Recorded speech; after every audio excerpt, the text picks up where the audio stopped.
For Dave Blaney, the only two-time winner in the Sprint Car World Series, goes up against many gunslingers and opponents, including the man they call the King of the Outlaws. Winless yet in Phoenix. Can he pull off the big score tonight?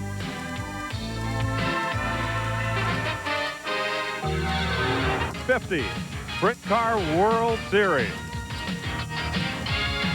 It may sound redundant, but for the fifth week in a row, it's a beautiful day for racing here in the Pacific Southwest.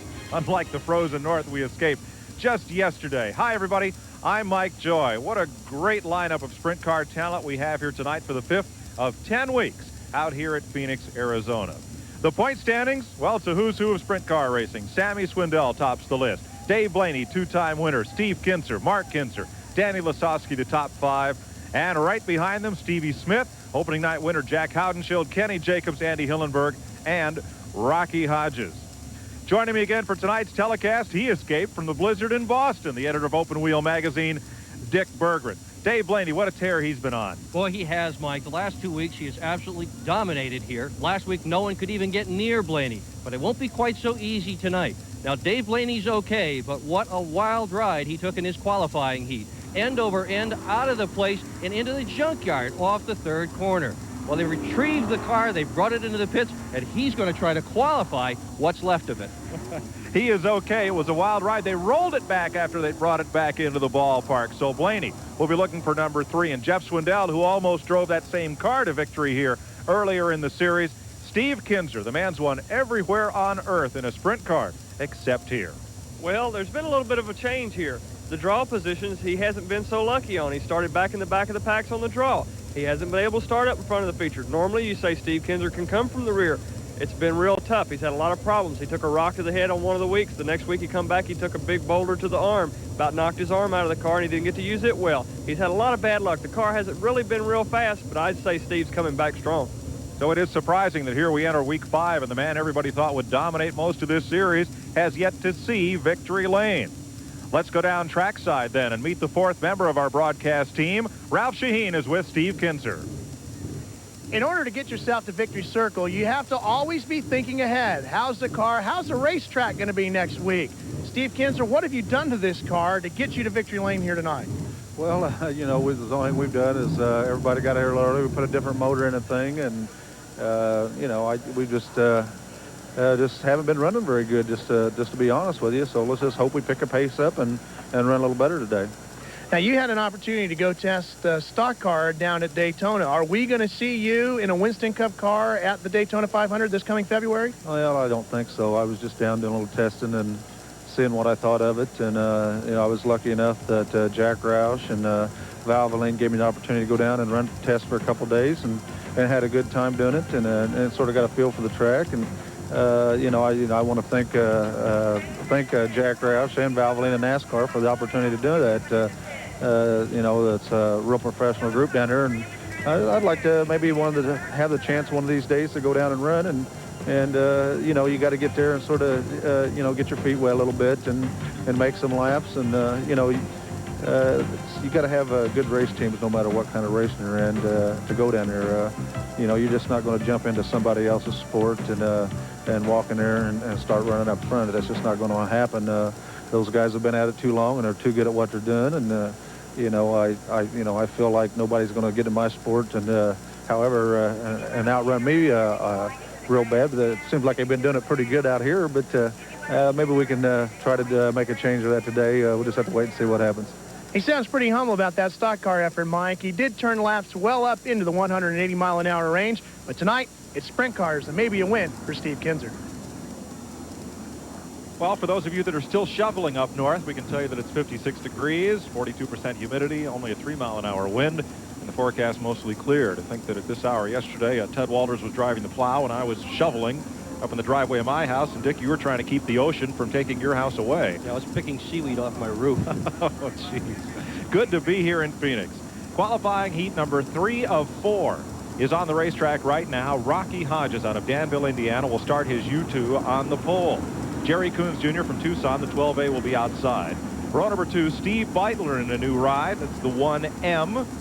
the Hamburglar car, Calvin Landis in number 70. Aaron Berryhill will be carrying our in-car camera in car number 97B from Broken Arrow, Oklahoma.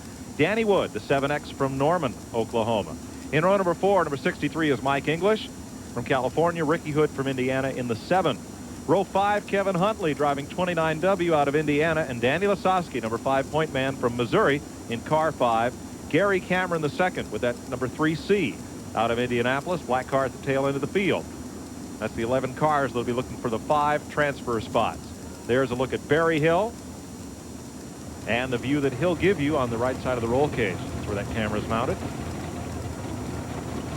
as he'll roll off from 5th position on the start. Yeah, Berryhill's been running really good here lately too, so I'm kind of anxious to see what he's going to do here tonight. 5 cars qualify out of this event. Got 2 heats go already. 20 will come out of the heats, 4 out of the B main, otherwise known as the consolation event. And we'll show you some highlights and a low light or 2 from those heats a little bit later on. Kevin Huntley, he is the all-star champion. That's number 5, Danny Lasowski. 11 cars. 11 cars, 5 transfer spots. Up at turn number 3, you will see where the wall was.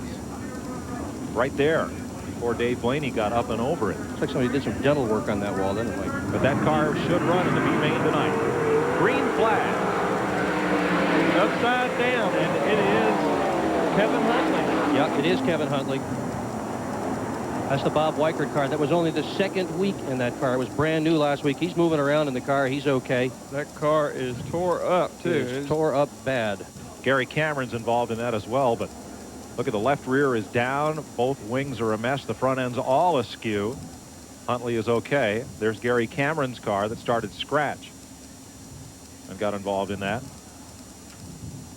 His doesn't look too bad. No, Huntley's really going to have to do some work if he's going to even get back here through the B main event. That thing is really torn up. Let's take a look at it again. You can see them in the right in the middle of the pack. Yeah, the right side of your screen is number 29 with the red numbers on the wing. Almost all the way in the back of the pack. The 2 last cars are going to get into it, and here it goes. Boom. Steve Beitler never got on the gas. The car did not take off. Everybody piled up on top of each other.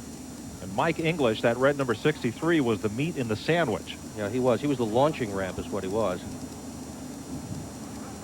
Huntley's a good racer. He's a very good racer. He managed to win the All-Star Championship by only 4 points. He won it in the very last race. He's not going to win any points championships this way, unfortunately. I should say it's Mike English in 63. Mike English. There's a look at Kevin Huntley's car as they try to recover that.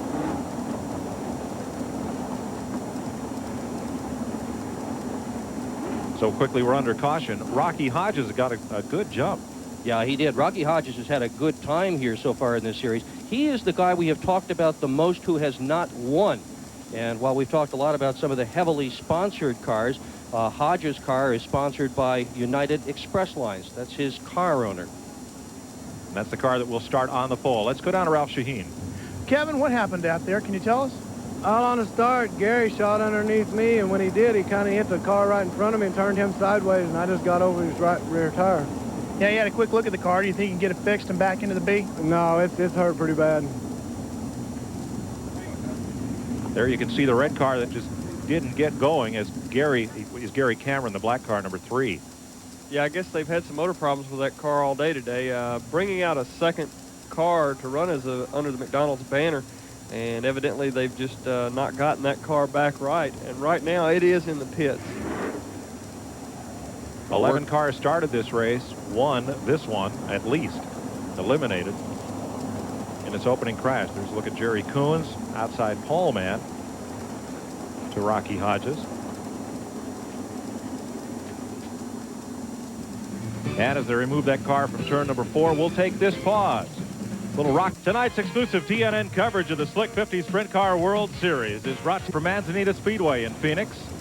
Getting set to restart heat number 3. Let's show you again what happened on the start. There they are bunched up, and Huntley is that 29 car toward the right half of your screen. But watch how that McDonald's car, the 1 car, just doesn't get going. Number 3 and 29 run over English, 63, and it's Huntley that goes for the big tumble. Yeah, each one of them tried to go. One tried to go around the outside, one tried to go around the inside, and couldn't get away from the 63 car fast enough because he was blocked in by Beitler's car when it didn't accelerate. English has gone to the pits. He's back on the racetrack. He is starting in last position. We're getting ready for a start. And Beitler has not returned to the speedway. No. So he'll be headed for the B main if they can get that car repaired. He's probably off having a burger. They are underneath the hood of that car trying to get that motor situated, though. So 9 cars will contest 5 transfer spots to the main event. Green flag is on. And again, Rocky Hodges from the pole in the U2 dives into turn 1 with the lead. Berryhill blasted into second, too. Has a little problem getting up over the berm there, loses a lot of time. Rocky Hodges stretches her out. Here comes Lasowski on the inside, flying down the backstretch and up into 3rd spot. And second and third, Berryhill is in the 97. He is second. Third is Lasowski. Good race here.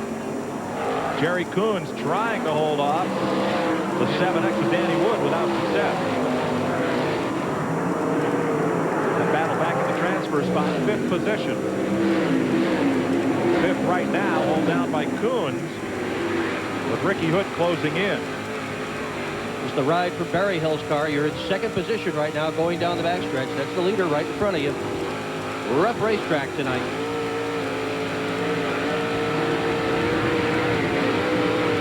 Yeah, the first turn. Up in second place. It looked like Lasowski was going to catch up on Berryhill there when Berryhill had the problems there on the first lap, but Berryhill's got the car smoothed out now. He's got a nice steady line going with the thing, so I think he's going to hold on to second unless something drastic changes. Berryhill is the World of Outlaws Rookie of the Year this year, and I'll tell you what, he has driven some terrific racing here. Been very, very aggressive. Here's your leader, Rocky Hodges. Scored 3rd position last week. Car maintained by Dwight Peachy. And he's out of the gas. The thing's smoking real bad, and it looks like he's going to be out of the picture. He's had it. So Berryhill goes past into the lead. Berryhill up front. Lasowski is second. Wood is third.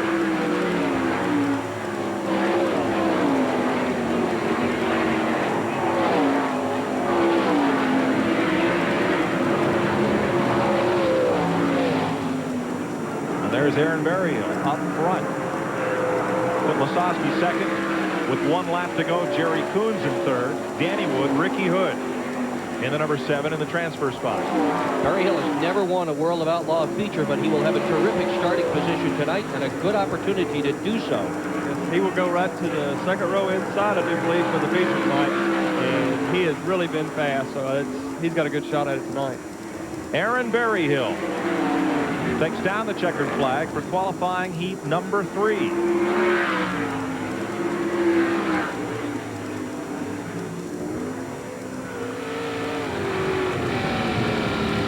And you're along for the ride. Yeah, nice to win the race, isn't it? Yeah. First race on television tonight, we won it.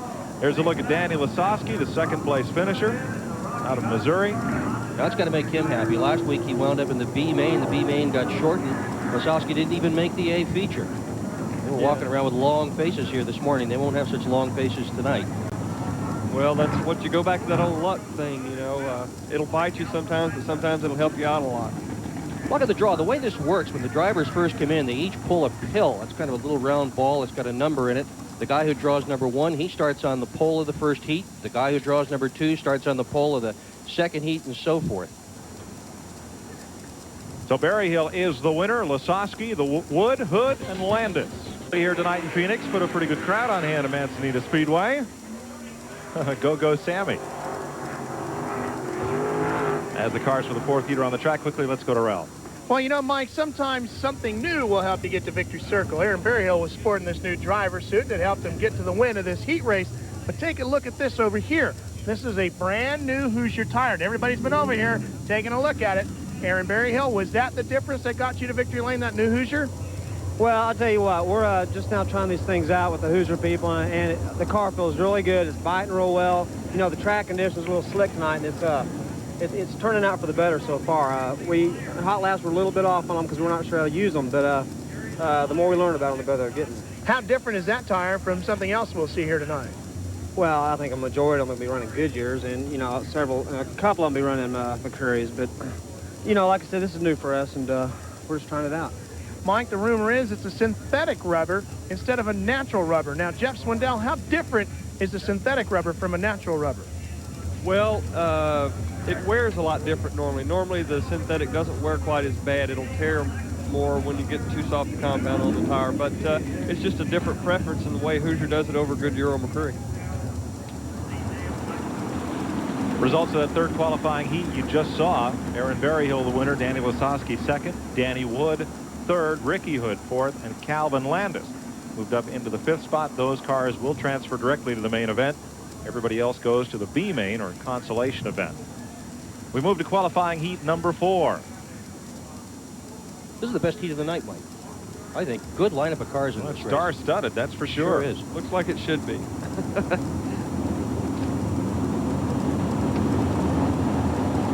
Big crowd on hand here at Manzanita tonight, and a lot of them got in cheap. Nothing. No, it's all very legit. On the Sprints for Santa program, if you come here with a non-perishable food item to Manzanita Speedway next Sunday for round 6 of the series, you get $5 off the admission. And folks have been coming in here. They didn't have to bring the food all the way from Canada or from Massachusetts or wherever they're from, but you stop by and bring something in, and that'll help a needy cause, and also it'll help your pocketbook too if you're coming out to see the Sprint Car World Series. Ralph? Mike, Rocky, what was it that put it to you at the end of that heat? Oh, the United Express was running good, but it seems like we might have burned a piston. We might have been running a little bit too lean. The air is real good out here, and it evidently just wasn't getting quite enough fuel. Is it a fixable problem, you think, to get you back into the B and give you a good shot at the A? No, we're going to have to change the motor. It actually burned a hole in a piston is what the smoke was, and that's what happened. So we're out for this week. We're going to have to hope and come back next week. And, you know, the race car was so good out there. The racetrack is excellent. My race car was perfect, and it's just unfortunate that happened to happen, but it did. Tough break for Hodges as he'll head home early tonight. Let's take a look at the lineup for this 4th qualifying heat. Bobby Markham from Tucson on the pole. Craig Keel from Wheatsport, New York on the outside. This is by the draw. Sammy Swindell from Tennessee. His number 1 in the second row was Stevie Smith from Pennsylvania. In row number 3, Rod Henderson out of South Dakota. Steve Kinzer, can he finally put it together here tonight in row 3? Bobby Allen, Scruffy from Pennsylvania in row 4 with Brett Antill from Iowa. Gary Lee Meyer from Kansas, and Johnny Herrera back with us from New Mexico. Dale Loxo from California drew the 11th starting spot. That's how they'll go to post, looking for the 5 qualified positions in Heat 4. In-car camera, Johnny Herrera. And there it is. Good look back at him. Man in his office, hard at work. Getting ready to go hard to work anyway. This is the nerve-wracking part, is waiting on the start. See the sternum latch there just above the adjusters for that shoulder harness. Got his Simpson, got all his tear-offs there flapping, ready to go. Set to go. Yeah, you can see the helmet pad on the right side of his helmet there. The new chest buckle is a new thing that came from the NASCAR portion of it. The car's really doing a lot of shaking around is what it looks like right now, but once you get up to speed, the thing will smooth out a lot, and the ride gets much more comfortable or exciting. Or both. Or both. Ready to go. Second qualifying heat. They're on the pedal. We are under green. Stevie Smith really tried to get out there around Keel and almost did it, and he does it going into 1. Keel comes back. Everybody went around Markham right there at the start. Markham went from the pole to the middle of the pack, and look at Steve Kinzer come. He's on the right side of your screen, on the inside. Whoa! He has just gone under Stevie Smith. Kinzer running hard. He is a man possessed tonight. I think he is out to determine that he is still here. Now, this looks like an outlaw show. Steve and Sammy, nose to tail. Yeah, Stevie Smith right with him. Sammy had a little bit of problems, but Steve really got a nice start, and the car is running fast tonight. That is Steve Kinzer as of usual. He certainly is going to look for this win. There's Sammy Swindell currently running in 3rd spot. Kinzer wants to win. That'll put him up in the front for starting, and that's what he wants to do. Start the feature in the front. Winner of this heat gets the outside pole for the feature. Sammy's not going to let him get away either. Sammy is coming back on him, and I thought it looked like Steve was going to catch Keel, but I tell you, Keel is on a low budget, owns his own deal, and he does one heck of a job. Sometimes he'll sneak in there and win races and set fast times out of nowhere. Yeah, this could be the drive of the night. Craig Keel, the leader. Here's a look at Johnny Herrera, working hard. Smith right behind him. Stevie's trying to get back up there by him and makes a dive underneath him, but can't quite pull it off. Track's starting to slick up pretty good from the middle to the bottom.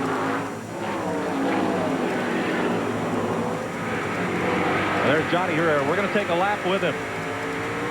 Well, you can notice that you really don't have to work quite as much. You'll see the wheels darting back and forth a lot, but you don't have to do a whole lot with the wheels. The driver sits there and patiently moves the wheel. It's got real quick response, and the wheels will bobble back and forth is what you see a lot of times, but it's not that hard. Used to be brute force to drive these things. Now it looks like a lot more feel, a lot more being subjective with it. White flag. I think Keel's going to win this thing.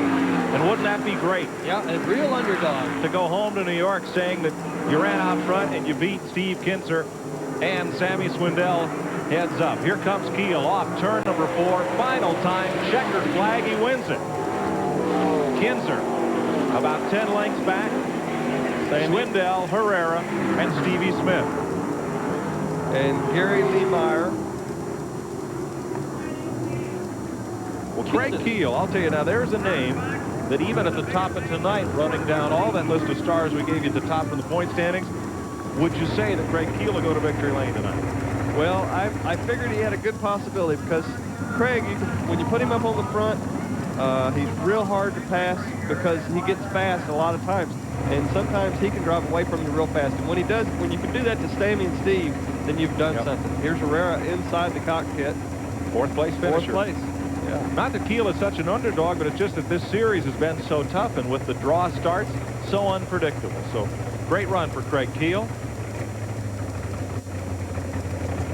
Keel beating Kinser, Swindell, Herrera, and Stevie Smith compared to most of the country this weekend. Yeah, and it's cold for Phoenix.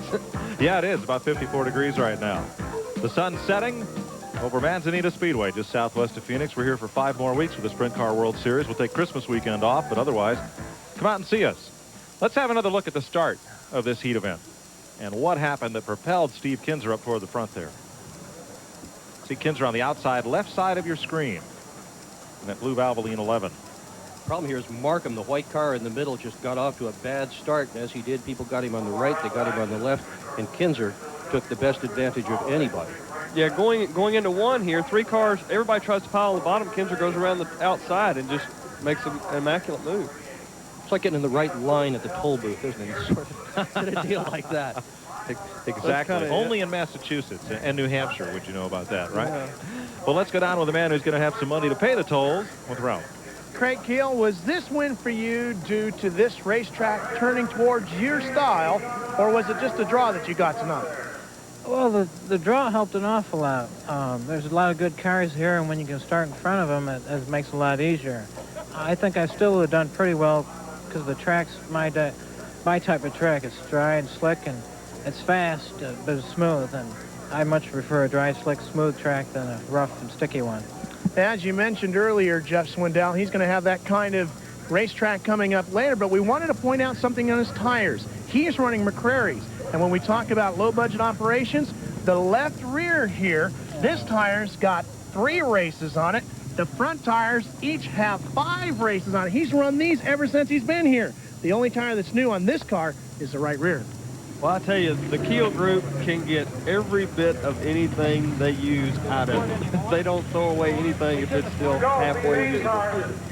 Tires are very important here, and many of the top teams will throw tire after tire on these cars, and to run with used tires puts you at a real disadvantage, but the low-dollar teams have to do that. Yes, sometimes it really does hurt you, but sometimes you can get away with it. If you got the car just right and you use the right tire, sometimes an old tire is more what we call a cured tire. It won't tear up quite as fast as a fresh one, so sometimes a used tire is better. And obviously Craig Keel found a way to make it work as he wins the 4th qualifying heat. Steve Kinser finishing 2nd, Sammy Swindell 3rd, Johnny Herrera 4th, and Stevie Smith 5th. Now they'll all go to the feature, but they'll each be separated by 4 spots in the feature event. At the end of that event, look at Johnny Herrera. He is, yeah, I can't see anything hardly. He looks like he's smothered in oil. Yeah, I don't know where it's coming from. We're going to have to send him down there and see what happened. But when that does that, a lot of times it'll get in between your tear-offs, and you can pull a tear-off and it still can't see. Well, let's find out. Ralph Herrera is making his way to Johnny Herrera's pit. We'll be there in a moment. You're watching them push cars off for what they call the B main in the World of Outlaws, and this event is run under the auspices of the World Outlaws. Victories here count as World of Outlaws wins, although since this series came up late in the season, it does not count toward their point championship. Let's get out of the pits. Steve, now you got the bonnet coming off the car. Any problems? It's just some of the knocks, some of the front of the fiberglass loads on the hood, but no problems. Everything's okay. Seemed to be a little bit more of the classic Steve Kinser in that last heat. Things starting to turn around? Well, the car didn't feel, but it's probably about as good as it's felt so far. So we'll just we'll see if we can turn it around. That's all we can do. We'll let you know a little later. I'd call it cautious optimism. Yeah, he keeps getting hit with things. He's gotten hit in the helmet, he's gotten hit in the arm, and now his car is taking a hit. And I walked this racetrack after he got hit in the eye the first time, and I couldn't find anything out there. I don't know how all these rocks and things are finding Steve Kinser. He's a magnet for stuff, I guess. Well, a lot of times these guys will run across the infield, and I've done that myself a few times, but you get in a situation, you run across the infield, you get dry clods where they had graded the track, it'll throw it back on the track, and that sometimes will get you. And there's, there it is. It runs. It runs. That's Dave Blaney. That's the car that in the open of the show you saw flipping into the junkyard. They put a new nose wing on it, a new top wing, and Dave Blaney's suited up, ready to go again. Well, that car has been tortured out here, has it not? I tried to tear it up a few weeks ago, and then Dave tried to tear it up tonight, and they've got it back together. You saw the flip at the top of the show, and boy, it's back and running. Those of you that have followed this series know we've been trying to do bodily harm each week to Ralph Shaheen. Where'd we send him this week?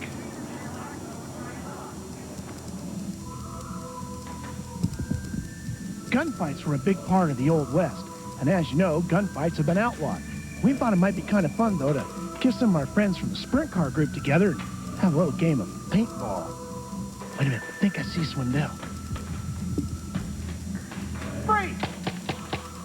Shooter's World is an outdoor enthusiast dream store that has its own indoor paintball facility. It never ceases to amaze me where a sponsor logo will show up. Don't worry about the gear. They have everything you need, from guns to paintball ammo. They even have a shooting range to warm up on. Each gun can hold over 50 rounds. Splat. Paintball. Paintball. Paintball. Paintball. Paintball. Paintball. Paintball. Paintball. Paintball. As the green flag drops, the field scrambles for position. Just like in racing, concentration and a steady hand can determine how long you're in the game.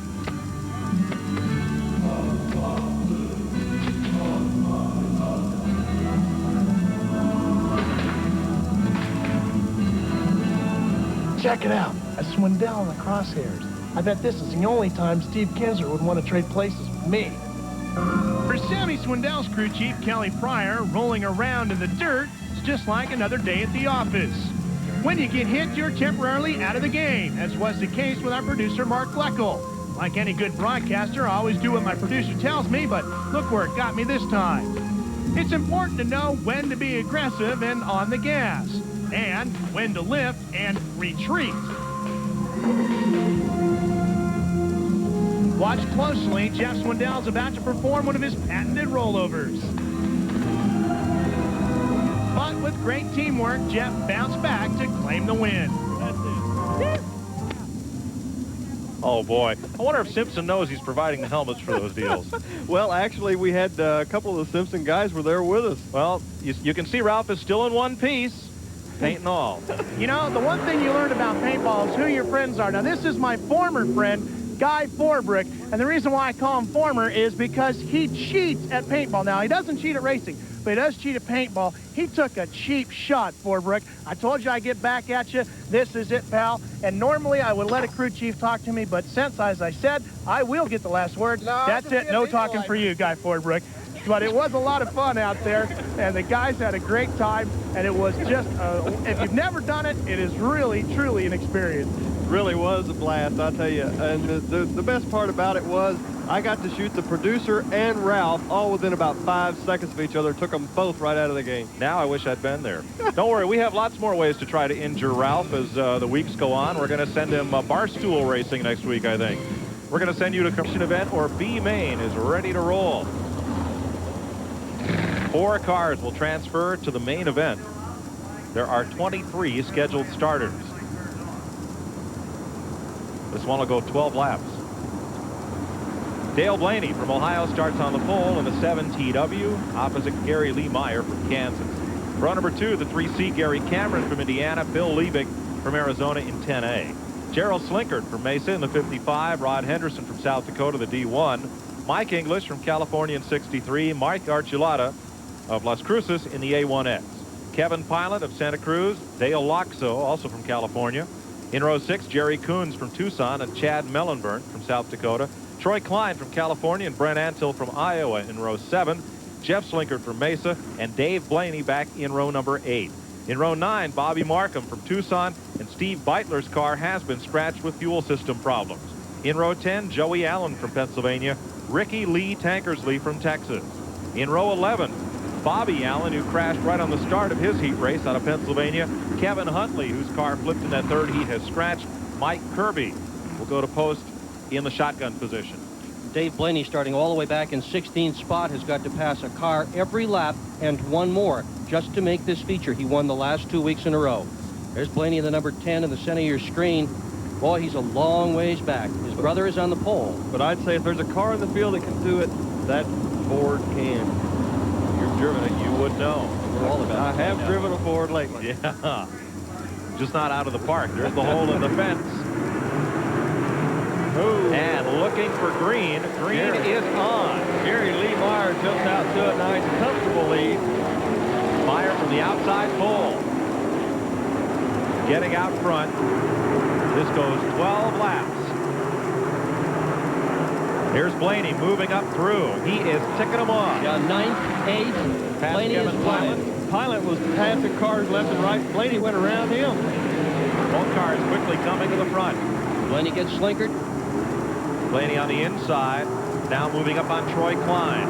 He is 8th. He needs to be 4th.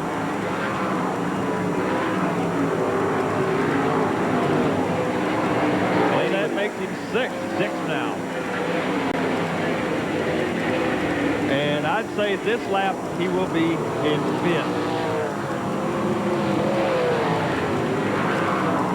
Moving up on his brother there. No, that's Check that. who is that? That is the one. He's in 5th now. Mike Archuleta was There that. you go. He's now up to 5th. One more spot will put Blaney in the field for tonight's main event. And he's closing on Cameron pretty fast. His brother is in 2nd spot. Gary Lee Meyer is your leader. Then Rod Henderson, Cameron, and Blaney. Here's Gary Lee Meyer out of Dodge City. He is really becoming a good sprint car driver. 38 feature wins last year, 45 the year before. Here's the fight for 4th right here. Gary Cameron in the 3C. Blaney in the number 10 car. One of those cars will go to the main event. The other one will go to the trailer. Blaney had some problems that last time coming off before there. He got in the wrong spot, lost a lot of time on Cameron. But I don't think he's going to pull this one off either. Cameron just had the right line. Last 2 weeks, Blaney has been running this racetrack wide open all the way around. He is not even using the brake to set the car, and boom, he has gotten Cameron easy as can be. Going into 1, takes him out of 2, and now he's setting off after his brother. And you saw Cameron slide up over the cushion there. Sometimes when you have to get out of the throttle like that, it makes the car real loose, and you lose your drive from where you were standing. Gary Lee still just driving with this field. Gary Lee Meyer out in front. Dale Blaney is 2nd. Rod Henderson is 3rd. And Dave Blaney now on the bubble. 3 laps to go. Meyer in a lot of lap traffic. As we said, 23 cars scheduled. 21 actually started this event. And getting into a lot of lap traffic right now. Gary seems to be working it real well. He's hitting them at the right spot. Sometimes you want to back up just a little bit on the straightaway to catch him in the right spot in the corners. And Gary Cameron just dropped down. Now Cameron was the first 5th place car.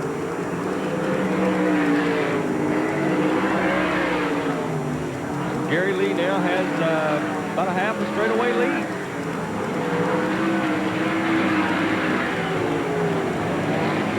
That's Meyer, the red car, running high. Just a little too high that time. He lost a lot of ground on that corner. But he's still in position to win this thing. You should see the white as they come by. That's really good right there. When that car come off, the cushion come down to the bottom like that, it's working really well. Last lap. Meyer over Dale Blaney, Rod Henderson, and Dave Blaney. Dave Blaney is going by Dale for second right here, and there's traffic all in front of him. Who's going to win this one? Dale is going to come around the outside. And Pilot spins it. Almost. Yeah, Kevin Pilot lost it coming off the fourth corner. There's your winner, Gary Lee Myers, Dodge City, Kansas, 32 years old. Did a nice job in that race. Started in the outside front row, came home the winner.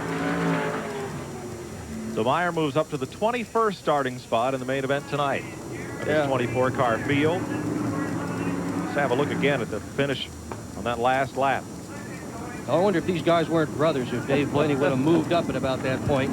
Oh, whoa, yeah, you can see it. Bye, Kevin. Dave kind of turned him around there just a little bit, didn't he? Yeah. And it's Pilot that Blaney went over in order to start his catapult out of the place earlier. So he's booted the back end of that car twice. He's gotten 2 good looks at the back bumper. 2 for 2 there. There's your winner. Yeah, Gary was my teammate back at Knoxville Nationals this year. He drove our second car. Speaking of teammates, I'd like to thank Larry Newber for sitting in here last week. Doing a fine job with the play-by-play. Yes, he did. As Gary Lee Meyer will transfer to the main event, along with the Blaney brothers and Rod Henderson. Picked up the 4th spot. Ralph is there.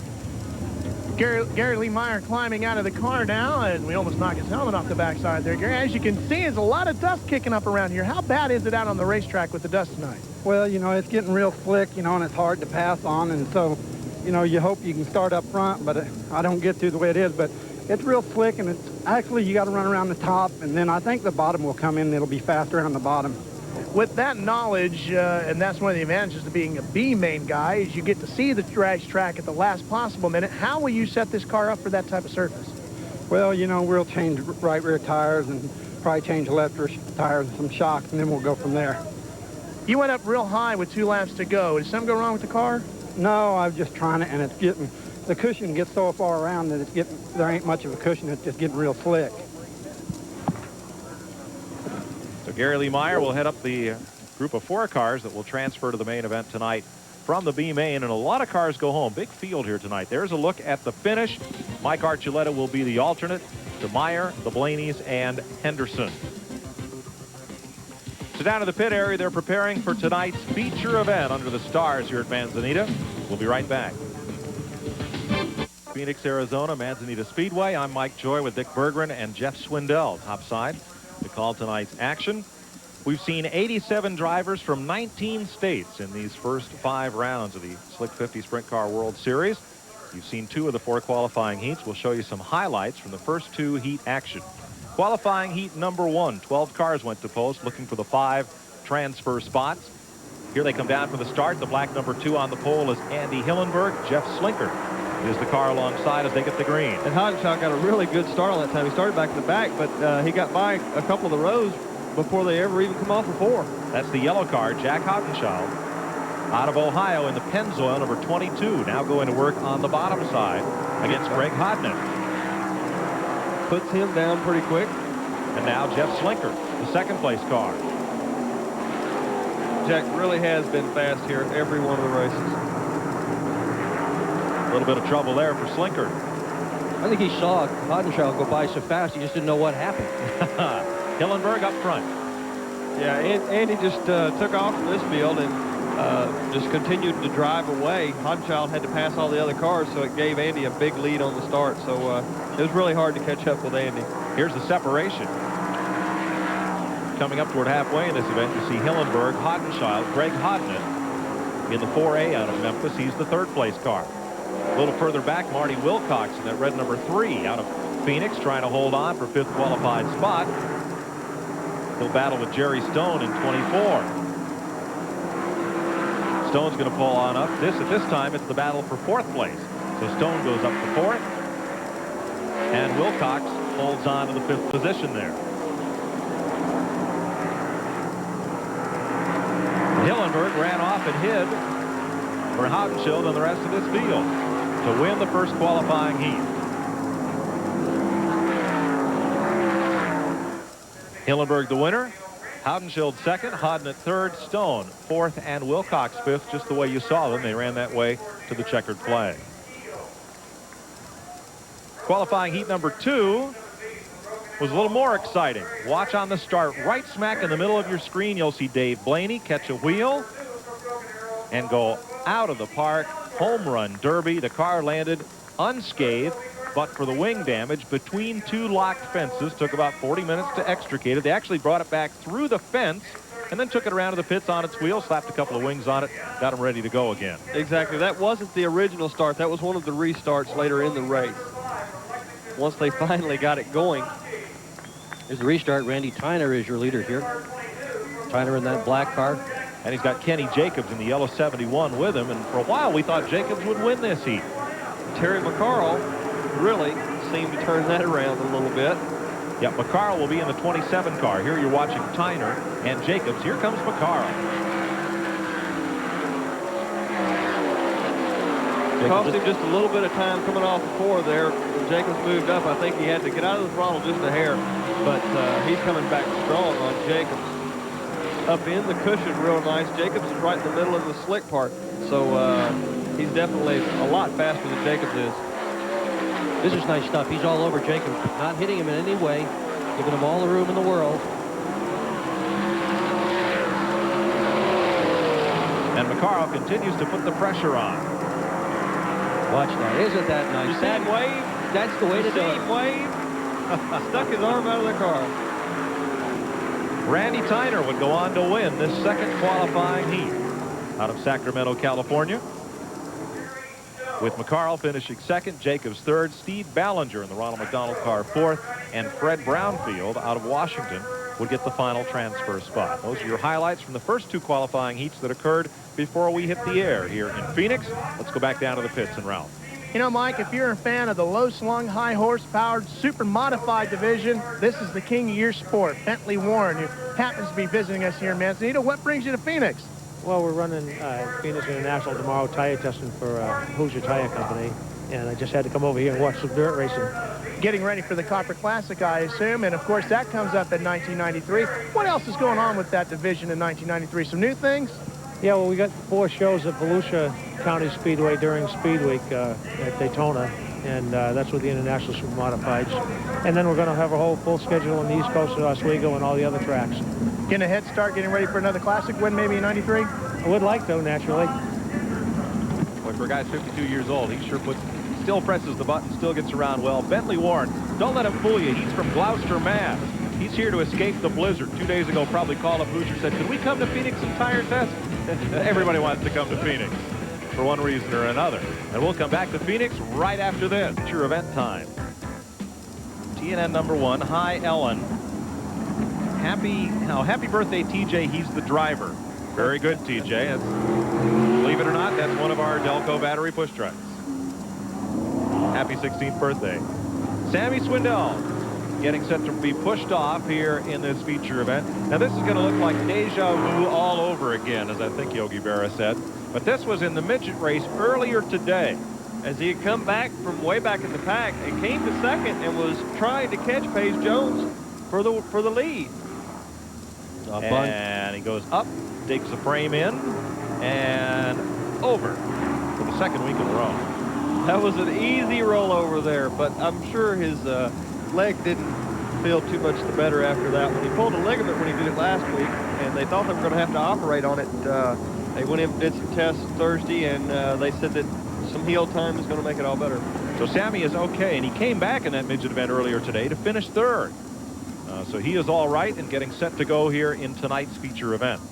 We'll mention that Mark Kinzer is not here this week. They were spraying some insulation in his home, and he had an allergic reaction. So he's out of action for this week. We hope to have him back. 26 drivers, Mark would have made 27, have been here all 5 weeks in the Sprint Car World Series.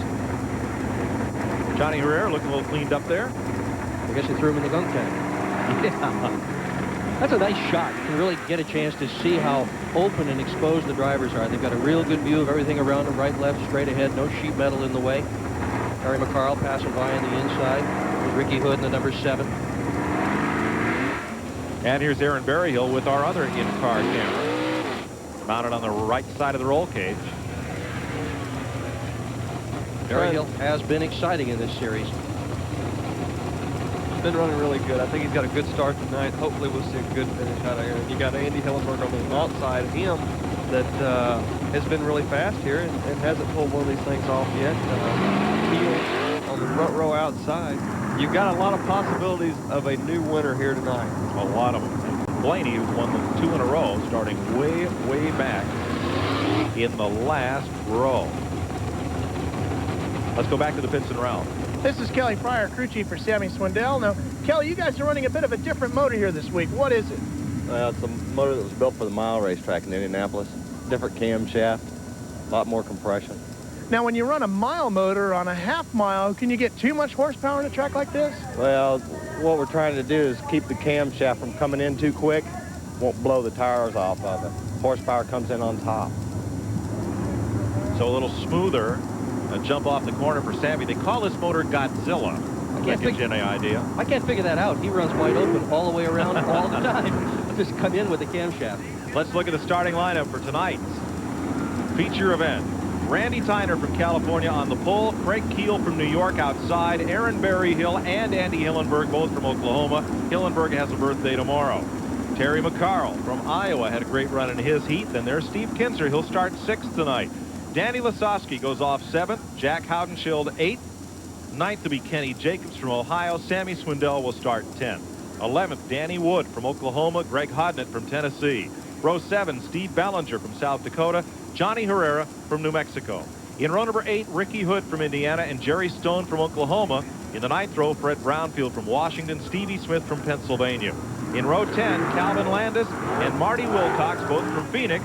Then the Consi cars, Gary Lee Meyer, Dale and Dave Blaney, and Rod Henderson. 24 cars, 30 laps. Keep your eye on Steve Kinzer. He has won 336 of these things. That's 37%. 1/3 of all World of Outlaw features have been won by Steve Kinzer. He starts 6th. He has not won here at Phoenix. And right beside him is Terry McCarl, and Terry McCarl's wife is expecting at any moment. Yeah, funny story there, Rush. I guess there was a phone call. She took off on a drive. They thought she was going to the hospital. She went to the mall. Came home. Oh, well. Let's get to it. 30 laps. Round 5 of the Slick 50 Sprint Car World Series underway. Green flag. Randy Tyner moves out to the lead. The pack seems to make it through turn 1. Not long. Craig Keel has just taken the lead on the backstretch. Tyner in 2nd spot. Keel, your leader on the left side of your screen, car number 8. And moving away. Boy, he is. A spin to the infield by Hillenberg in turn 4. And the field rolls on without him. Challenge at 2nd spot. And they're going to throw the yellow. Yep. Hillenberg stalled it with that spin, a harmless spin out of turn number 4. As we run back to the caution. Looked like trouble for Berryhill's car. He was way up slow on that caution. Almost rolling to a stop here at turn 4. And McCarl is rolling to a stop on the 27 car. Check that. It is 27 rather than 97. Let's make that Terry McCarl, who coasts into the pit area. That's what he was doing up in turn 4, rolling slow so he could cut down to the designated pit road area here. Must have lost power to it. Here we go. Hillenberg, Haudenschild in yellow. Hillenberg just lost it. Just got out into the loose stuff, and off she went. When you're running the thing wide open like that, you catch a hole, and you're kind of partially in the slick, and you're in the rough too. It's got a good bite, and then all of a sudden it bounces up out of the hole. You buzz the tires. When it comes back down, hits the black, it turns the car around just almost instantly. Sometimes it's very hard to catch, and sometimes you can't. He didn't do it that time. It's the voice of Jeff Swindell, the man who nearly won round 2 of this series. Led a good part of it. We have completed 1 lap. Hillenberg goes to the back. Update on Terry McCarl, Ralph. Mike, broken power steering line. The crew's working on it, trying to get him fixed, and hopefully we'll get him back out before the green comes out. McCarl started in 5th position, finished 2nd in this qualifying heat. These cars all have power steering. They are an absolute bear to drive without it. Years ago, all sprint cars were run without power steering, but now because of the setups, because of the way they put the front ends in these cars and align them, you just couldn't do it.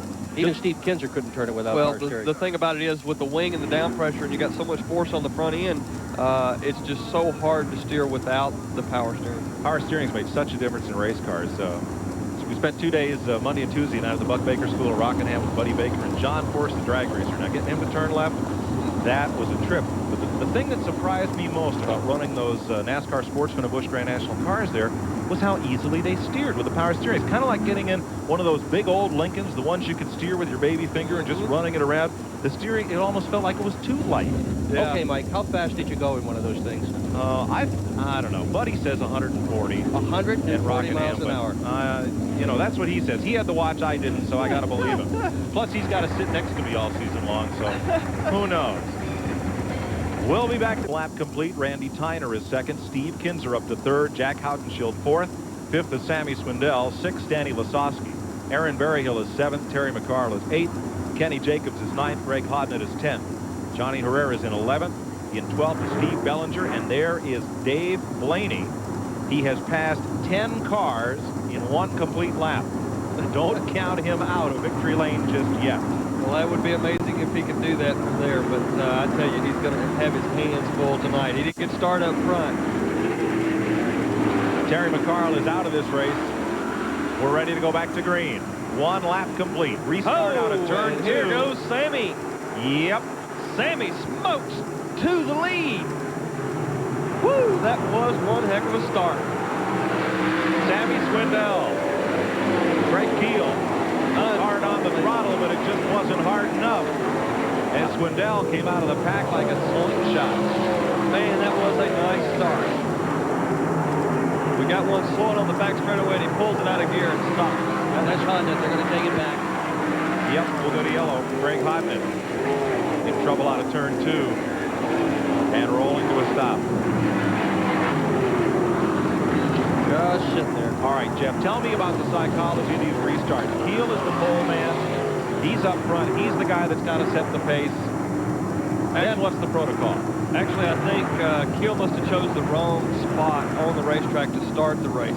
Everybody else seemed to get a good run on him when they came through there. Sammy come across the bottom. Hod came around the outside, and Kinzer got caught by both of them. But now, do you go on the flag, or do you go when the pole man goes?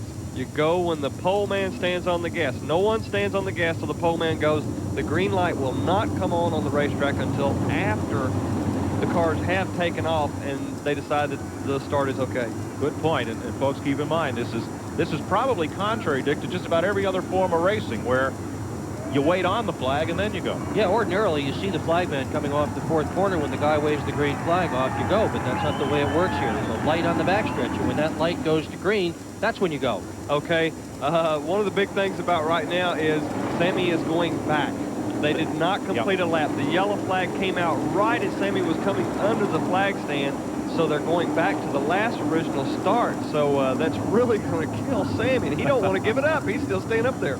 And again, this is contrary to a lot of forms of racing. Now here's the start. Keel is on the button, but Sammy just anticipated it perfectly.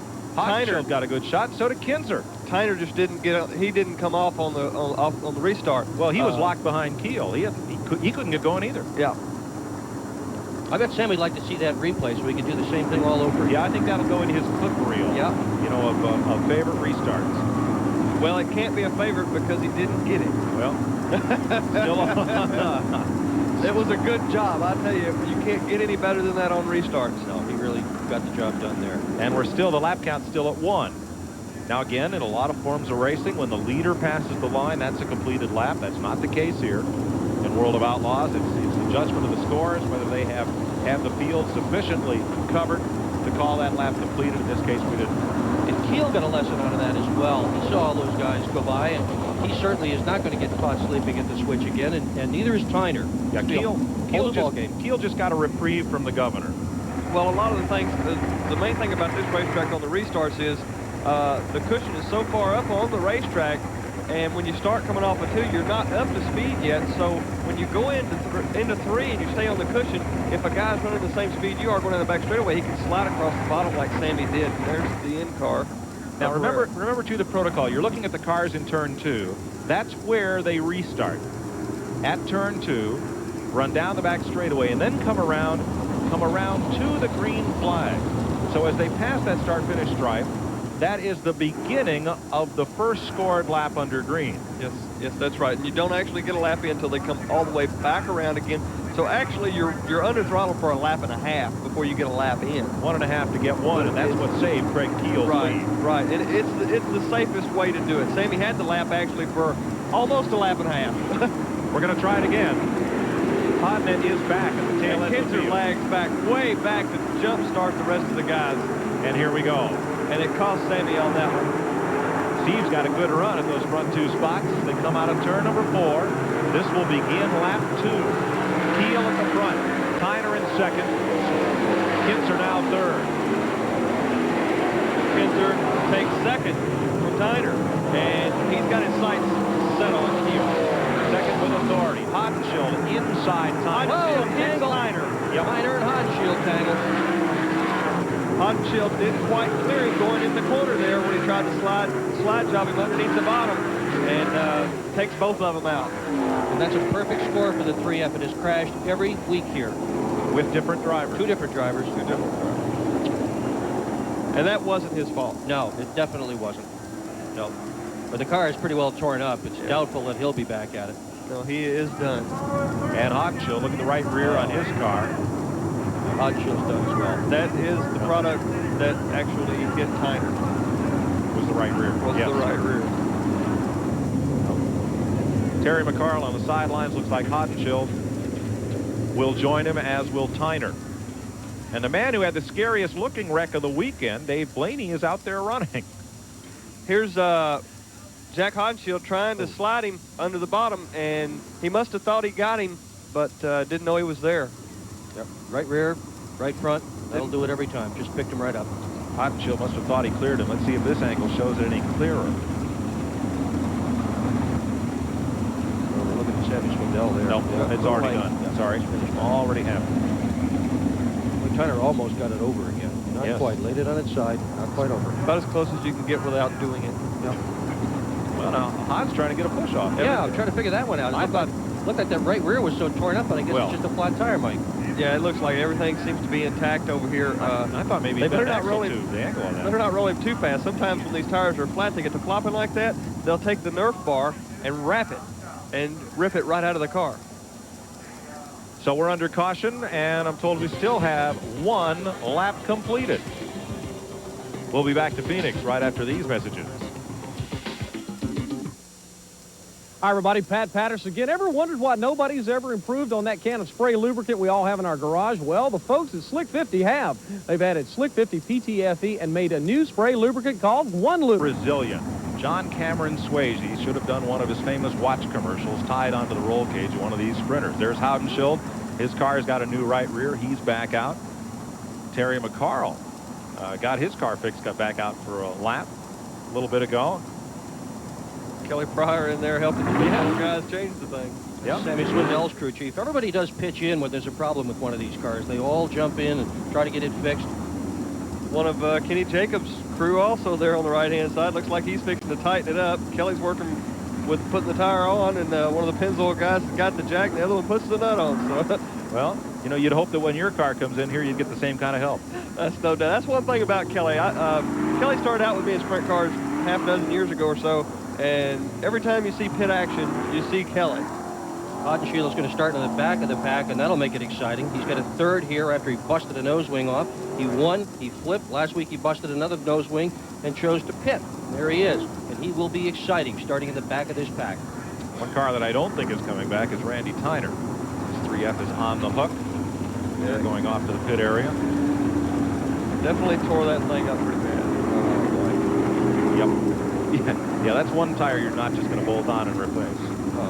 These guys have been taking a lick and keep coming back. And one who did is Terry McCarl, who was involved up in that first incident. He has rejoined the field, tail end. Had a great run in his qualifying heat. He's back out. Yeah, that was tough luck for him. He had a good starting spot, ran really well in the heat, was passing cars left and right. Hopefully he can come back and make a good show here. Started 5th. He'll have to restart 23rd. Still has a problem with the power steering, we're told. But he's going to give it a go. See if he can outlast some of these cars. 1 to go. Restart this time. Brent Keel still the leader. Steve Kinzer, Sammy Swindell, Danny Lasowski, Aaron Berryhill, Kenny Jacobs, Johnny Herrera, and Steve Ballinger. Then Dave Blaney, Stevie Smith, and Danny Wood. Well, I don't think that one's going to make it. No. Starter still holding the flag. The thing here that's causing the problem with that one is Steve is backing up off of Craig Keel about 3 or 4 car lengths and standing on the gas, anticipating when Keel's going to stand on the gas. He gets the whole field coming. Keel doesn't get in the gas, so then it bunches everybody back up. They have to get back out of the throttle again, and if that happens very much more, we're going to see a crash. Yeah, because the trouble with a slingshot start is when you pull that thing back, everything stacks up right behind you. That's right. There's no pulling it back once you release that rubber band. And Sammy also knows that Steve Kinzer's right in front of him. He doesn't want to let Steve get away, so he's being aggressive about it too. Well, when the car in front of you goes, you got to go. Mm-hmm. And Steve's just lagging back too far on Keel. Another look at it. Lasowski on the 5. 71 of Kenny Jacobs. He's right up and all over. There's Sammy. He splits them. They say, well, the heck with it. I'll go ahead and stand on it. I know this isn't going to go, Well, but just in case. Yeah. Did Steve just give Sammy a little love tap at that point? Oh, I think they were just kind of playing on each other. Here we go. Let's try it again. We still have 1 lap completed. There's Lasowski on the bottom. Yep. He gets a good run down the back straightaway to 3rd. Let's see if it holds up. And Kinzer for the lead. Like a rocket, right under Keel. Green flag. Lap 2. Lasowski is coming. He got a good jump on Sammy. He came down to the bottom there and started on the pole on that last restart and got by Sammy and is really starting to work on Keel. Danny Lasowski, number 5, the 3rd place car. Moving up on Wheat Sport New York's Craig Keel. Keel earlier today drove a midget for the first time in his career and did well. Kenny Jacobs moving with Dave Blaney. Blaney has come from nowhere being 23rd starting spot. He is 6th in that Casey Luna Ford. Would it be a story if he won this race or what? I'll tell you, if anybody beats Steve Kinzer tonight, it's going to be a story. Yeah, he's moving right on Berryhill now. Blaney in the number 10. That's the car that was in the junkyard. You're riding with Berryhill.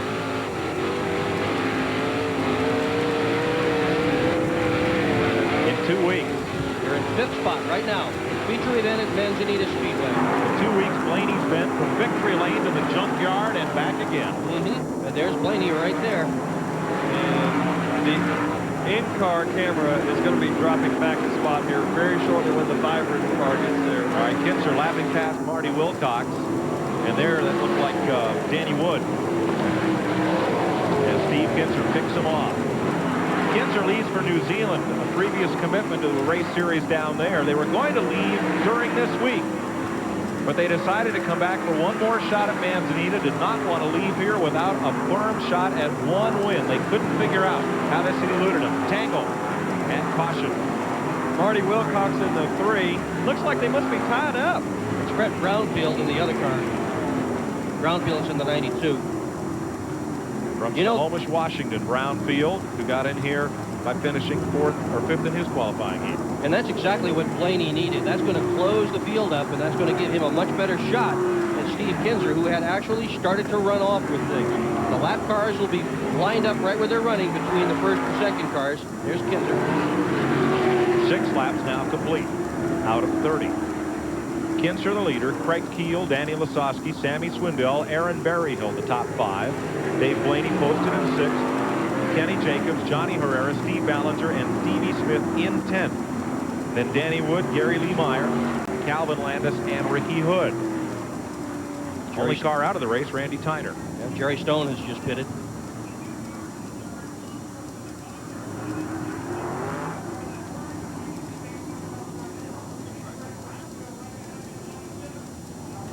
The number 3 car being pushed off, Marty Wilcox. And we've got Johnny Herrera there with the in-car. Let's give him a try.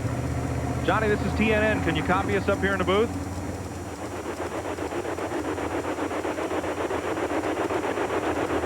We're told Johnny's on the horn to his crew as we're trying to reach him, so we'll give this a rest here.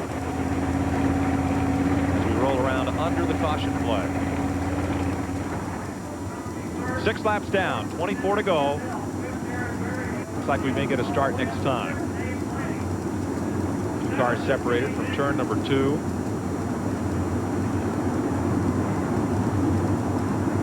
And let's see if we get the indication.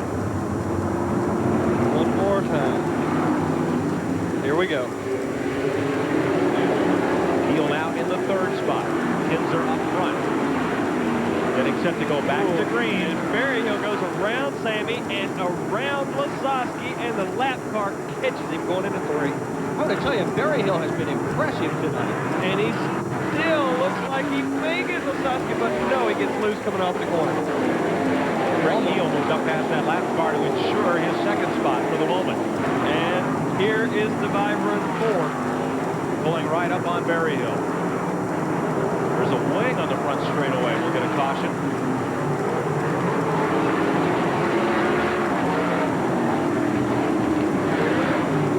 Not sure where that came from. It came off of Dale Blaney's front end. He's missing the front wing.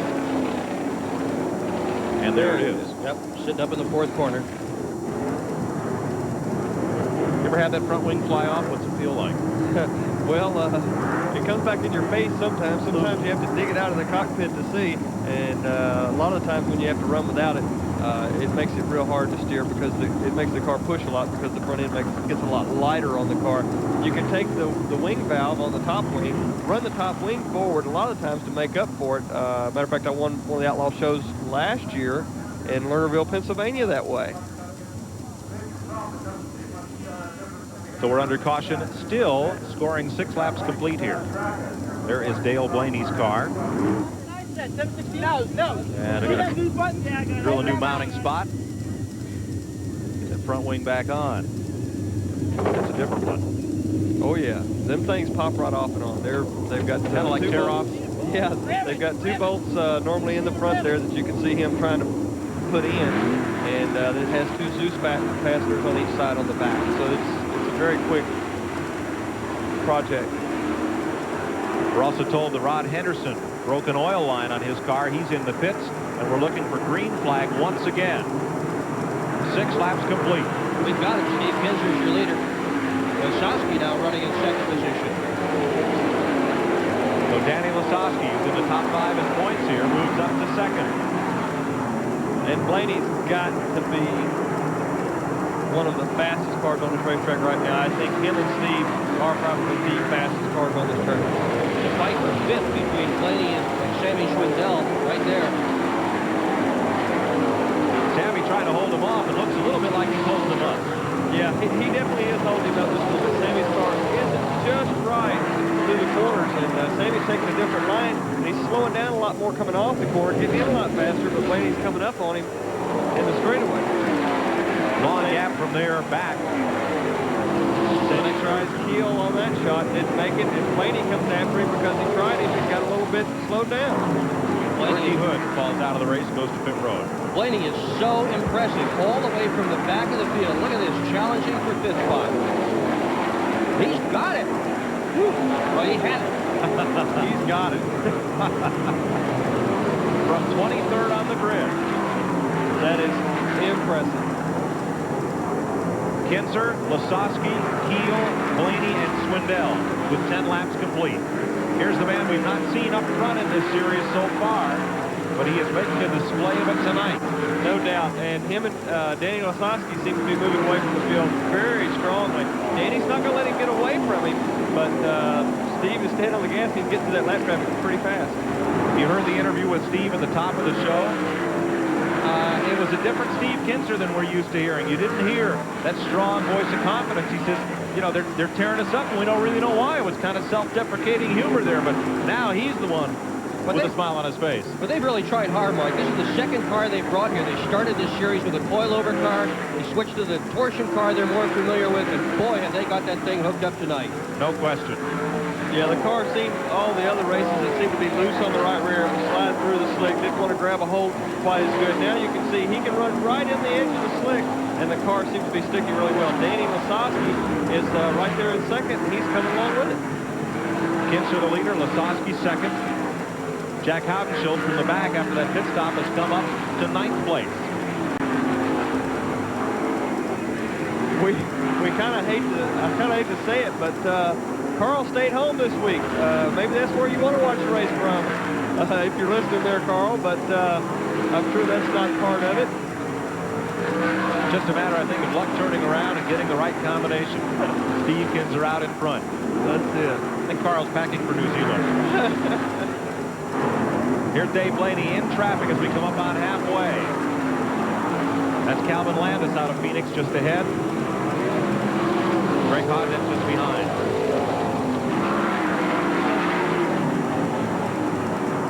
Got one slowing down here coming off, and that is Dave Blaney. Oops. Oh, and Todd almost gets into the wall up there trying to slow down. Caution. Well, Cinderella's foot swell.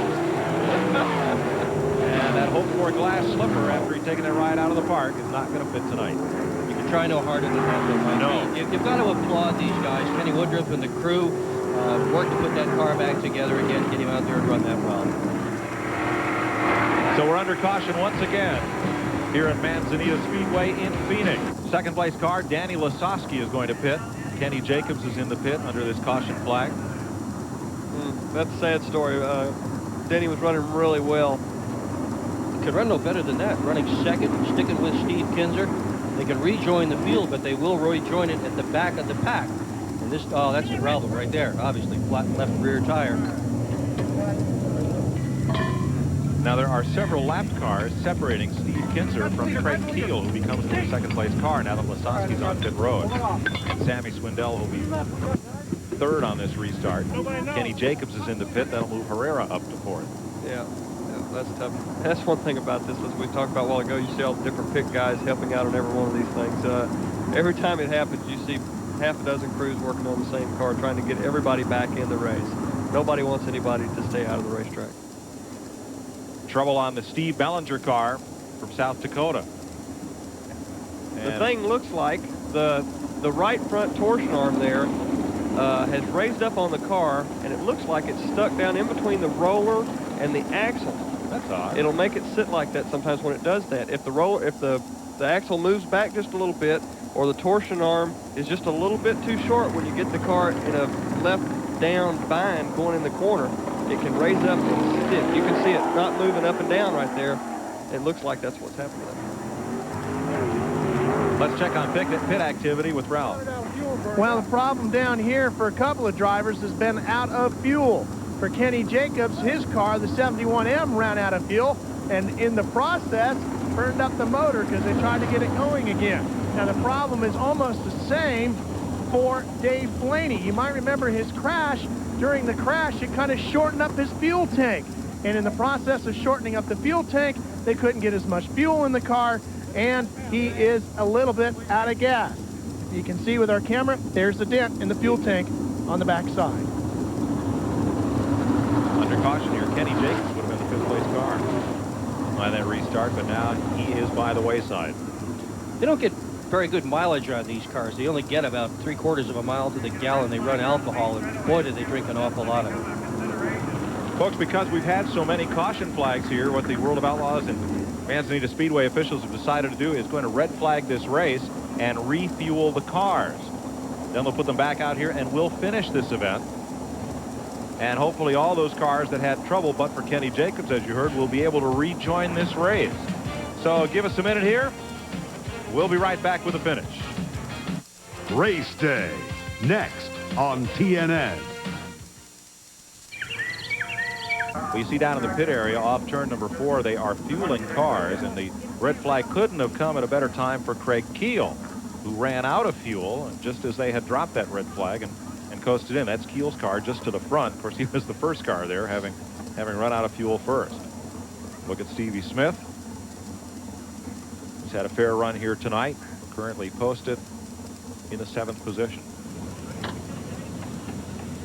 There's Stevie. A little bit of halftime break here.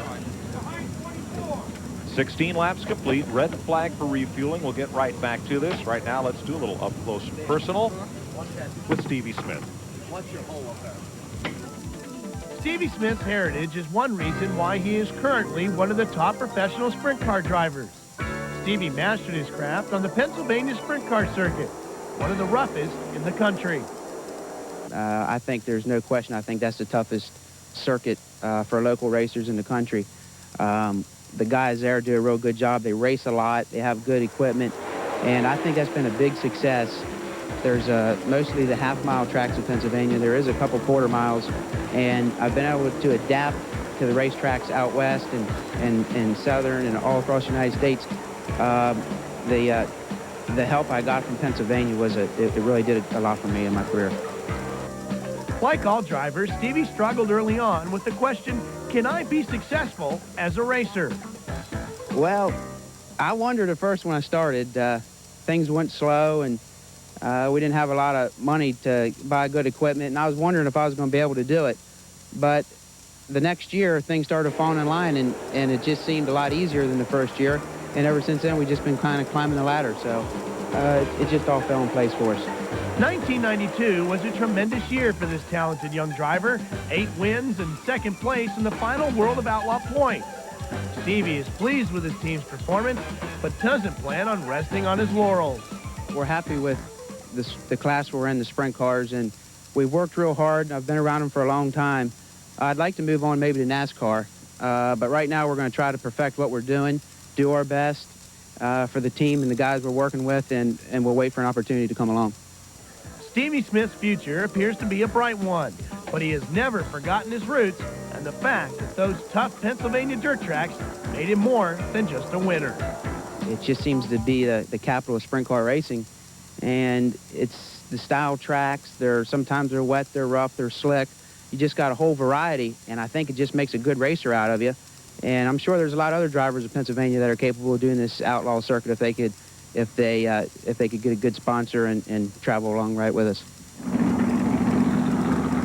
We're back at Manzanita live now as they've finished fueling cars and are pushing them off. Let's run down the order for you. Steve Kinzer is the leader. Craig Keel from Weedsport, New York, has had a great night here. He's in second place. Sammy Swindell's driven his way up to third. Johnny Herrera from New Mexico is fourth. Jack Haudenschild had a flat tire earlier. He's come back now to run in the fifth spot. Aaron Berryhill is sixth. Stevie Smith, the seventh place car. Gary Lee Meyer is eighth. Jerry Stone is ninth, and Calvin Landis is 10th. We'll get an update for you on Danny Lasowski, who comes up. Here are your feature winners thus far. Swindell, Hod, Blaney twice, and this week, who knows? Looks very possible to be the Kinzer before he takes off out of the country. Next Sunday, we'll be back right here at 7 p.m. Eastern Time, live from Phoenix for round 6 of the Slick 50 Sprint Car World Series. If you come out here to see it, bring along a non-perishable food item for $5 off the gate price. Also, you'll see the Eagle One Midget World Challenge in the afternoon, and then our Sprint Car Series in the evening. I wonder if some of the hot dogs at some of the racetracks around the country qualify as a non-perishable food item. I've had some that I don't think could ever perish. Probably not. It's a thought. I'm waiting for the all concession stand issue of Open Wheel magazine. Yeah, that'll be a big seller. On the other hand, it might taste better than some of those hot dogs. Yeah, it could be. Riding along with Aaron Berryhill as we get set to restart this one. Only 2 drivers have finished in the top 10 in every one of these 4 nights, and Mark Kinzer not here tonight with a 5th, a 7th, a 10th, and a 4th. He's on the ailing list this evening. Sammy Swindell, a win, 2nd, 3rd, and 2nd. That's pretty good there. That's why he is these points. Yep, can't get much more consistent than that. I've got to give a call to Sammy for even being here tonight. There was some thought that he wouldn't show up. He was walking around the pits with a brace on his left leg, using a cane to go from point A to point B. But he is here, and he is running well. 8 cars on the lead lap. You'll see race day in its entirety just as soon as we're done here and bring you up to date on everything in the world of motorsports. We are going back to green, and Steve is hot on the button, and nobody's with him. All the lap cars are in between him, and Sammy is having a hard time weaving through. He's gotten through 1 or 2 of them, but it's hard to catch Steve when you give him an open road and you put a couple of slow cars in front of you. There are 3 lapped cars. Make that now 2, separating him from the leaders. There's Hottenschild coming up. He has gone past Keel to take over the 3rd spot. The 11X Gary Lee Meyer, the red car, lapped. And a lot of jostling around as Herrera fought for some racing room there. Yep, there's Stevie Smith trailing Herrera. Danny Lasowski is just past Berryhill. Lasowski is the 8th place car, still on the lead lap. Now you're riding with Berryhill. Aaron Berryhill running in 6th.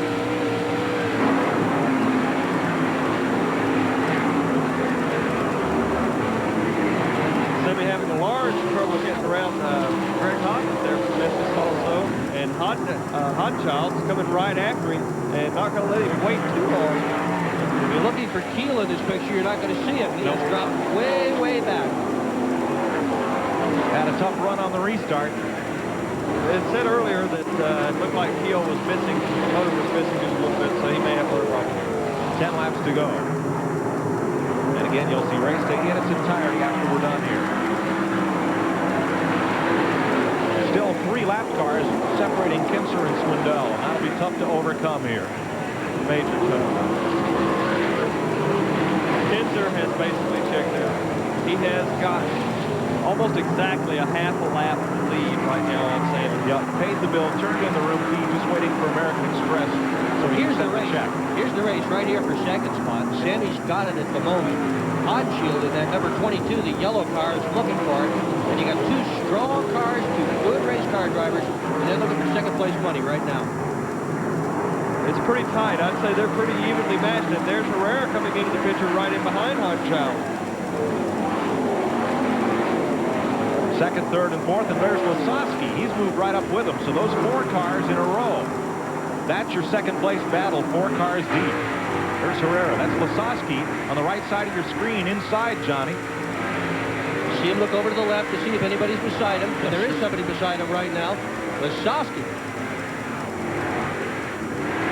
And Lasowski slides up in front of him and shuts the door on him. And Stevie Smith is up there as well. Caution is out. With 5 to go.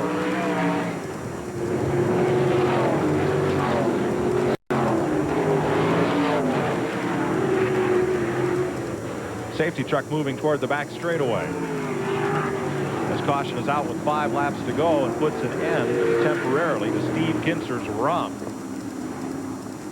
Looks like we've got a car on the back straightaway over there hidden from us right this moment. 7 to go.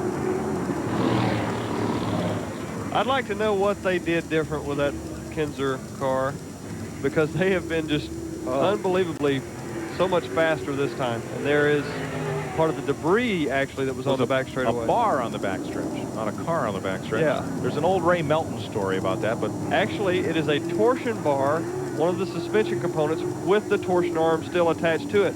So somebody has lost that part. Best guess, Danny Wood. That's the car that just rolled to the pit area. You need 4 of those bars. Normally, if you can do it sometimes without them. I've run them a little ways, but not too far. Maybe you can, but not many could, Ken. Well, you just got to be lucky. It's got to be the right bar. I think it was Ray Melton announcing a Grand National stock car race. He says there's a tar over the wall. The fellow sharing the PA booth with him said, "There's a car over the wall." That's and right. Ray said, "There's a car over the wall," and it's got to be one of these Abbott and Costello things that had everybody in the grandstand looking over the fence. Turned out it was just a tar, or that's a tire for those of you who don't live in the southeast. So Yeah, it was a bar on the backstretch, not a car. Exactly. I heard that one wrong and called it wrong. And every time Johnny Herrera looks left, there's Lasowski right beside him. Doesn't matter what else happens. Lasowski and Herrera have been going at this thing all race long. And they're still side by side because they're waiting for the scores to decide who has the position. I believe it's going to be Herrera. Herrera.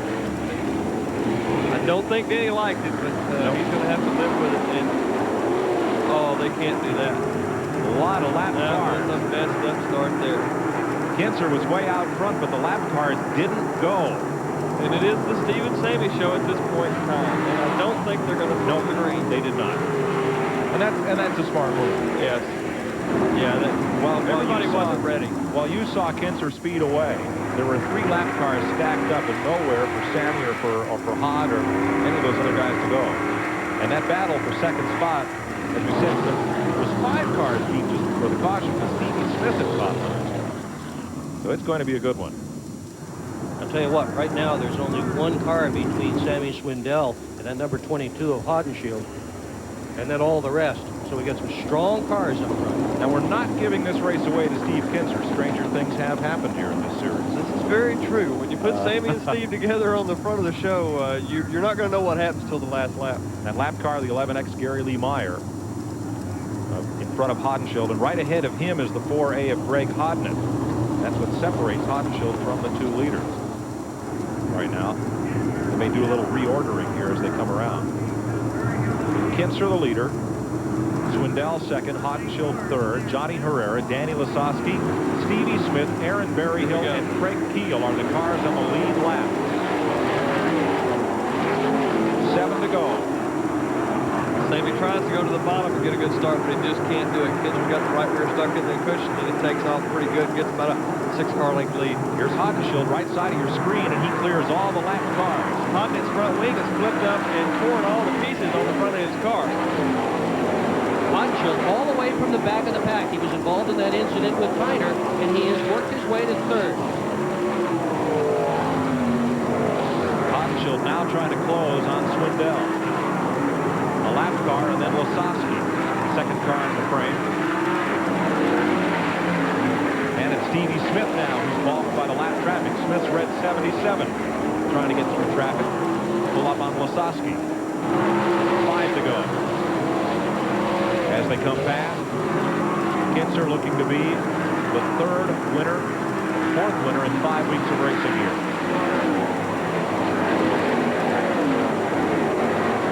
Lasowski gets by Greg Hodnett there. Hodnett's having a little bit of trouble with that front wing fell down on him, but it hasn't slowed him down a whole lot.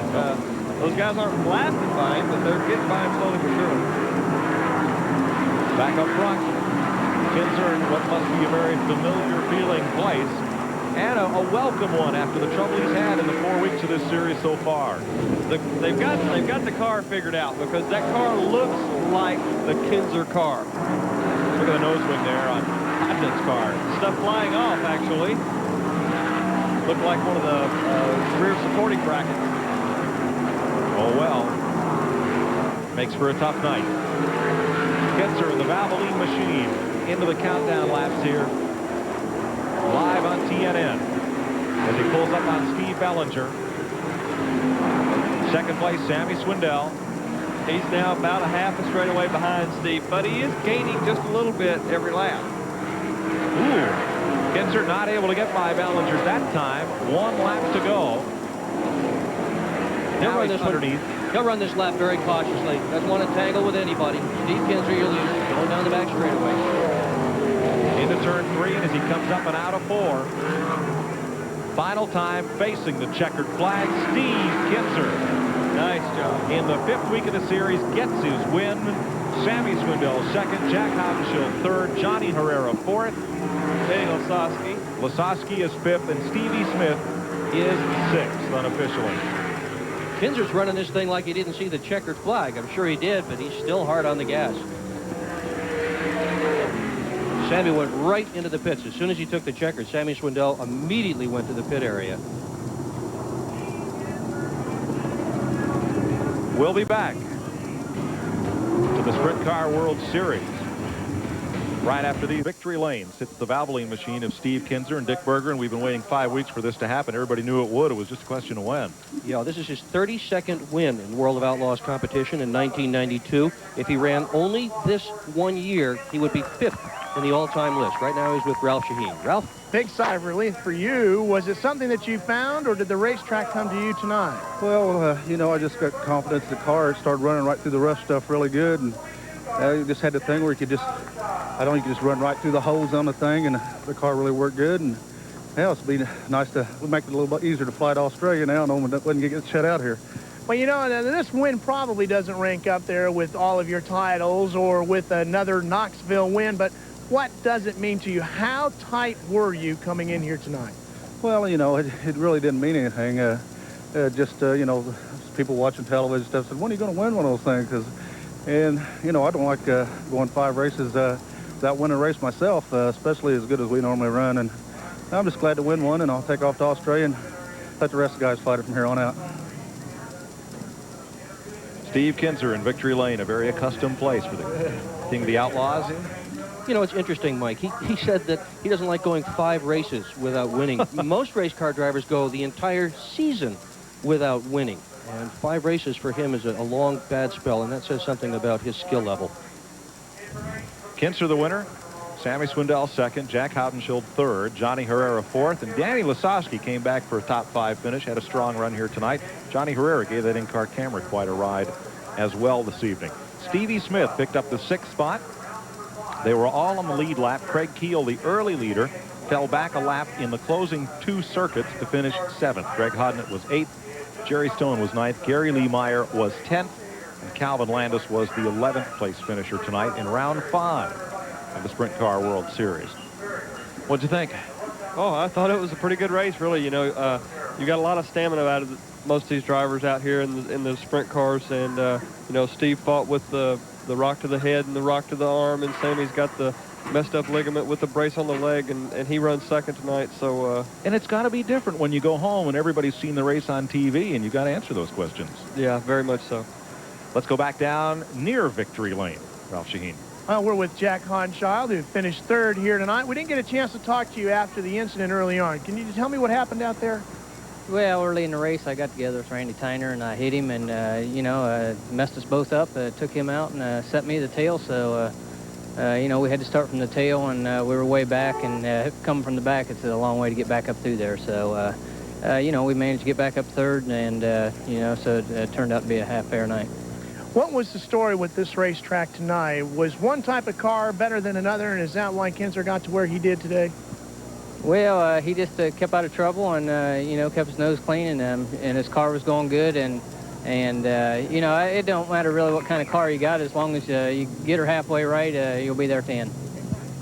Interesting point in that only the first 2 cars to finish did not pit. Sometime during this event, Kinser and Sammy, everybody else made a stop to pit lane. Haudenschild for a tire, Herrera had to come in, Lasowski, Stevie Smith. Among those top 6 cars, everybody stopped at least once, so you just never know, and you just can't ever count yourself out, I guess, here. That's one of the things about Steve Kinser. You know, he just never, ever gives up, and neither does Sammy Swindell, for that matter of fact. No matter whether the car is running well, whether it's running mediocre, poor, they just hang in there. They either wait for the racetrack to come to them, or they'll try to make an adjustment on a pit stop. Whatever it takes, they just keep hanging in, keep trying, and eventually they do win. Race day immediately follows the Sprint Car World Series. You'll see that in its entirety with Pat Patterson here on TNN. And I guess Dick and I pick up the snow shovels once again and head home and see what's left on the driveway, or what's left of the driveway. Yeah, what's left of the house too. Yeah, and I'm going to be thinking about you from the Cayman Islands this week. Yeah, thanks. Ralph, can you top that? No, I'm afraid I can't. I'm going back to California. The Cayman Islands do sound good, though. Sammy Swindell, first place would have sounded better than second, I'm sure. Not enough motor or too much motor tonight? No, it's just I don't understand the rules. That I think that's the problem. You care to elaborate? Well, I don't know. You know, usually you know, you get a lap in, they leave the lineup like it is. But I think we ran a little over a lap, and they moved me back. But like I said, I don't understand the rules. Sammy, of course, alluding to that restart. Jeff, what do you think? Has he got a point? Well, he's got a point, but it was a very close call. I was watching Sammy when he came under the checkered flag stand, and when he did hit the flag stand, the flagman released the flag almost simultaneously when Sammy crossed the stand for the 1 lap in the record book. Which meant the scorers would have seen the yellow flag. Sammy would not have. Well, that, but if one car makes 1 lap, then you go to the next lap. Then he would be leading the race. So it was a very marginal call there. I don't blame him for being mad about it, because he did get such a tremendous start, and he would have been in the front of the pack. But no, but it's a tough judgment call. Right, Somebody has to make those. So exactly, it was very close. You can't blame that on either side. No, and with calls like that, somebody is not going to be happy no matter which way it goes. I think the fans here are happy as they stream into the pit area to meet their favorite drivers, because they've seen a great day of midget racing. Paige Jones picking up the win, and a great night of sprint car racing here live on TNN. Steve Kinzer finally getting his win and getting to go to victory lane. Once again, Kinzer, Swindell, Haudenschild, Herrera, and Lasowski, the top 5. Stevie Smith, Craig Keel, Greg Hodnett, Jerry Stone, and Gary Lee Meyer, the top 10.